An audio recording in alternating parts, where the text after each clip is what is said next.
dementia researcher with a blog and a rating. Journey to a PhD, a week in the life of a PhD student. My favourite thing about doing a PhD was the variety of things I found myself doing on a weekly basis. But before I got started, I wasn't exactly sure what I was getting myself into and pictured myself holed up in the lab all day, every day. If you don't know someone who has done a PhD, there can be a lot of mystery around what it's like to do one. A PhD is a huge commitment, taking many years to complete with massive amounts of work and stress involved. But how do you know if doing one is for you? To help you understand what you might be stepping into, in this blog I'm telling you what a week in the life of a PhD student can look like.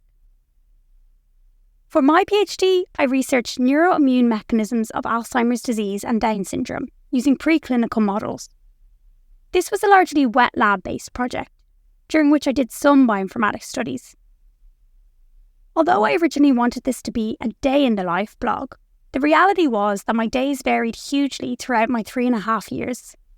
Therefore, I'm giving you an example of what a typical week looked like during each year of the PhD. Year 1. In my first year, I spent much time learning and developing skills that I needed for the subsequent years. I learned how to design and conduct experiments, and spent lots of time refining what my overall project would look like. The main lab technique in my first year was immunohistochemistry, and I spent around 60% of my time in the lab. As this technique involves many steps, this time would be further broken up into using a microtome or cryostat, thinly section and mount brain tissue, optimizing new antibodies, or carrying out staining experiments across multiple days. Once the staining was complete, I would spend some time on the microscope capturing images of my staining, when it finally worked. The remaining 40% of my time was focused on tasks outside of the lab. These included attending meetings, supervision 1 hour a week, lab 1 to 2 hours a week, and departmental 1 hour every second week. Reading papers, planning experiments, ordering reagents, and attending online trainings run by the doctoral school, such as statistics courses. Overall, a week in my first year was very self-focused, spending a lot of time developing research skills and learning how to be a PhD student. This was definitely exacerbated by the pandemic, whereby there were fewer opportunities to explore outside of the lab. Year 2. A typical week in the second year of my PhD looked a bit different from my first. My project was more established, and I had built up a repertoire of lab techniques, as well as increased confidence in what I was doing. My experiments upped the ante in volume in my second year, as I moved to ex vivo studies using organotypic brain slice cultures. About 75% of my time was spent in the lab, with long hours spent in the tissue culture hood. This happened to be in a different building to my normal lab and office, and a different building again from the biological services facility. That's a story for another time, but let's just say I got a lot of steps in that year.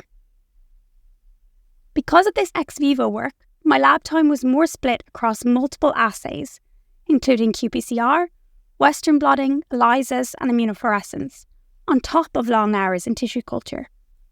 There was always something to be done, and I became incredibly efficient in planning my lab time.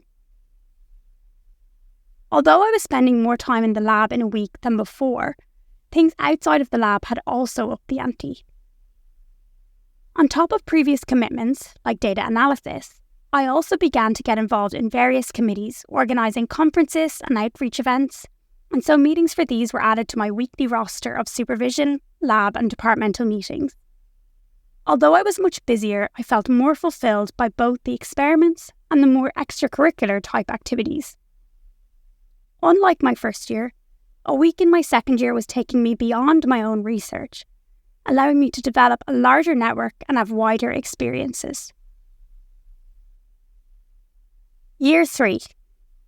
In my third and final year of my PhD, I carried out a proteomics study which took me away from the lab to spend a large portion of my time doing more bioinformatic analysis. Therefore, the lab-to-office ratio did quite the flip, and I moved to spending only 30% of my time in the lab in a typical week. This would be carrying out some assays such as Western blots to validate certain hits from my proteomics studies. But about 40 to 50% of my time was more focused in on data analysis, meaning much more time spent at my desk. This process involved learning how to do analysis, researching different programs, and a lot of trial and error. The remaining 20 to 30% of my time continued to be made up with meetings, experimental planning, and starting to plan my thesis. Although this was a big shift from previous years, it was good to have a varied experience. The final half year of my PhD was for getting down to business and actually writing up my thesis, a time when I was completely removed from the lab. Overall, you can see that a PhD can be really varied, with no 2 days looking the same. However, I hope that looking at an average week from each of the 3 years of my PhD will give you an idea of what this wet lab student got up to.